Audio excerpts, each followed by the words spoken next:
ଅନ୍ତରାଙ୍କୁ କୁଣ୍ଢାଇ ପକାଇ କାନ୍ଦିଲେ ଅଭିଜିତ ମଜୁମଦାରଙ୍କ ସ୍ତ୍ରୀ।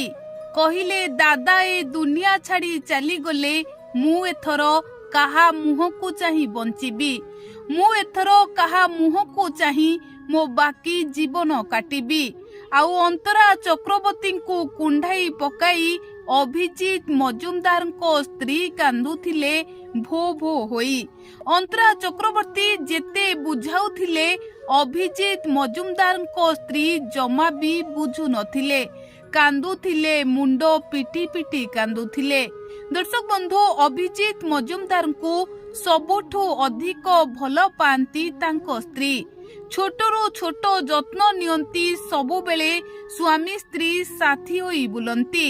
ଆଉ ଯେତେବେଳେ ଅଭିଜିତ ମଜୁମଦାର ଆଜି ସମସ୍ତଙ୍କୁ ଛାଡ଼ି ଏ ଦୁନିଆକୁ ଛାଡ଼ି ଆରପୁରକୁ ଚାଲି ଯାଇଛନ୍ତି, ସେତେବେଳେ ଅଭିଜିତ ମଜୁମଦାରଙ୍କ ସ୍ତ୍ରୀ ଧୈର୍ଯ୍ୟହରା ହୋଇ ପଡ଼ିଛନ୍ତି। ଆଉ କାନ୍ଦି କାନ୍ଦି କହୁଛନ୍ତି, ମୁଁ ଏଥର କିପରି ବଞ୍ଚିବି? ମୁଁ କେମିତି ବଞ୍ଚିବି? କାହା ପାଇଁ ବଞ୍ଚିବି? ଆଉ ଯେତେବେଳେ ଅନ୍ତରା ଚକ୍ରବର୍ତ୍ତୀ ଆସି ପହଞ୍ଚିଥିଲେ, ସେତେବେଳେ ଅନ୍ତରା ଚକ୍ରବର୍ତ୍ତୀଙ୍କୁ କୁଣ୍ଢାଇ ପକାଇ ଭୋ ଭୋ ହୋଇ କାନ୍ଦିଥିଲେ ଅଭିଜିତ ମଜୁମଦାରଙ୍କ ସ୍ତ୍ରୀ।